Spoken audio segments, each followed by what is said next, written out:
we were told, a while, like, all this throughout, like, since Gen 7, Gen 6, like old Pokemon was better. Pokemon was better back in the day.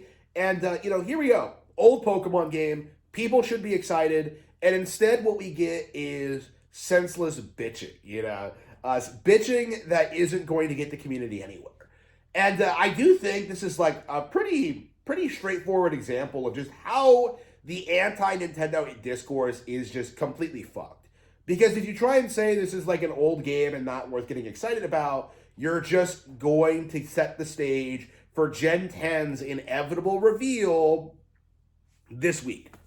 Okay? Like, you are setting yourself up for failure, essentially. And that's kind of what we're seeing now, is that the Pokemon Company is killing it so thoroughly that, like, these hate channels just can't do anything to keep up with it.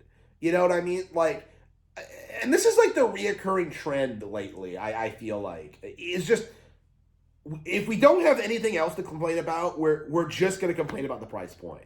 Like, that's our last stand, like, resort, is that we're just going to complain about the price for everything, and, like, that'll somehow win.